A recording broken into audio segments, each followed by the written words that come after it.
Halo, selamat pagi semuanya. Puji dan syukur kita panjatkan kehadirat Tuhan Yang Maha Esa, karena berkatnya lah saya dapat menyelesaikan tugas saya di mata kuliah aspek hukum dalam bisnis. Nah, sebelumnya saya mau mengucapkan terima kasih kepada yang terhormat Bapak Dr. Wirmi Eka Putra SEMSI sebagai dosen pengampu saya di mata kuliah aspek hukum dalam bisnis. Dan sebelumnya perkenalkan, nama saya Clarissa Niki Deborah Simarmata dengan NIM C0C024012.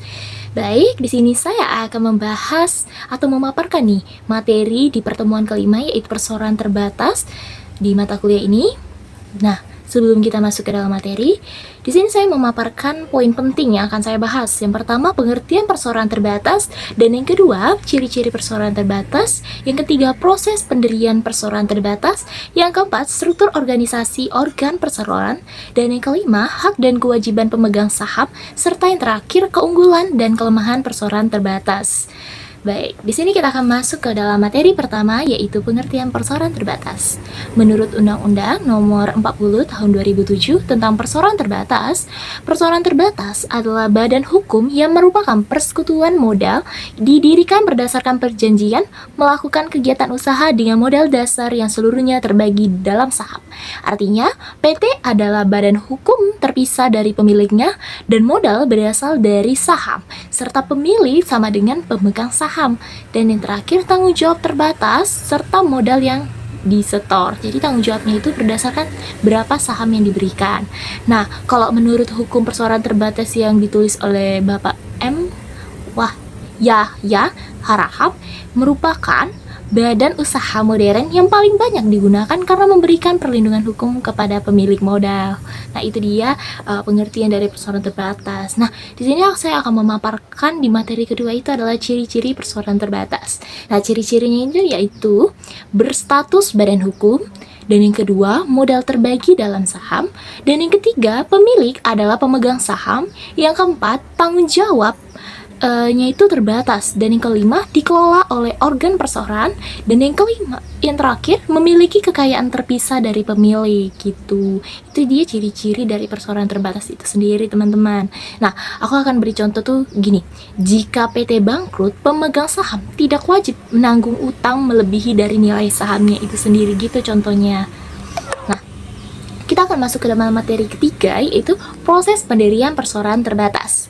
Di sini saya akan bagi dua poin. Yang pertama adalah syarat pendiriannya. Nah, syaratnya ini berdasarkan Undang-Undang PT dan peraturan pelaksanaannya minimal didirikan oleh 2 orang atau lebih, kecuali perseorangan UMK. Dibuat dengan akta notaris, menggunakan bahasa Indonesia, memiliki modal dasar, dan memiliki struktur organisasi yang jelas. Nah, di poin kedua itu adalah tahapan pendirian PT. Tahapan pendirian PT, di mana tahapannya itu pertama membuat akta pendirian oleh notaris, dan yang kedua pengesahan oleh Kementerian Hukum dan HAM, dan yang ketiga pendaftaran dalam sistem administrasi badan hukum, dan yang keempat pengumuman dalam berita negara, dan yang kelima pengurus perizinan usaha atau OSS atau BNBIB gitu, IB ya. Nah, setelah disahkan, baru PT itu resmi menjadi badan hukum. Gitu, teman-teman. Oke, kita akan masuk ke materi selanjutnya, yaitu adalah struktur organisasi PT atau kita biasa sebut dengan organ perseorangan. Nih, ada 3 ya strukturnya. Yang pertama adalah RUPS atau Rapat Umum Pemegang Saham. Nah, RUPS itu merupakan pemegang kekuasaan tertinggi dalam PT, dan wewenangnya adalah mengangkat dan memberhentikan direksi dan komisaris, dan yang kedua menyetujui laporan tahunan, dan yang ketiga menentukan kebijakan strategis, dan yang terakhir mengubah anggaran dasar. Nah, organ yang kedua yaitu adalah direksi. Direksi ini bertugas menjalankan kegiatan operasional perusahaan. Nah, tugas direksi itu sendiri adalah mengelola perusahaan. Yang kedua, mewakili perusahaan di dalam dan di luar pengadilan, dan yang ketiga membuat keputusan bisnis. Nah, direksi ini bertanggung jawab penuh atas pengurusan dari perusahaan itu sendiri. Nah, organ yang ketiga itu adalah Dewan Komisaris. Nah, Dewan Komisaris ini bertugas untuk melakukan pengawasan terhadap direksi. Tugas komisaris itu, satu, mengawasi kebijakan direksi, kedua, memberikan nasihat kepada direksi, dan yang ketiga, memastikan perusahaan berjalan sesuai dengan hukum. Oke, kita akan masuk ke materi selanjutnya, yaitu adalah hak dan kewajiban pemegang saham. Hak dari pemegang saham itu sendiri adalah hak suara dalam RUPS atau Rapat Umum Pemegang Saham. Yang kedua adalah hak memperoleh dividen. Dan yang ketiga, hak atas sisa kekayaan saat likuidasi. Dan yang keempat adalah hak memperoleh informasi perusahaan. Nah, kewajiban dari pemegang saham itu sendiri, satu, menyetor modal sesuai saham yang dimiliki.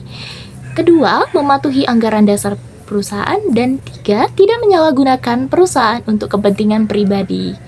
Nah, jadi apa itu keunggulan dan kelemahan dari perseroan terbatas itu sendiri? Nah, keunggulannya itu adalah pertama, tanggung jawabnya itu terbatas. Dan yang ketiga, dua, mudah memperoleh modal besar. Dan yang ketiga, kelangsungan usaha lebih stabil. Dan yang keempat, kreativitasnya tinggi. Serta kelemahannya dari perusahaan perseroan terbatas itu sendiri adalah prosedur pendiriannya itu kompleks atau lumayan rumit. Dan yang kedua, biayanya itu cukup tinggi. Dan yang ketiga, pengawasan pemerintahan itu ketat.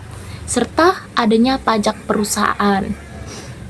Lantas, kenapa kita perlu mempelajari atau kita perlu mengetahui materi mengenai perseroan terbatas itu sendiri?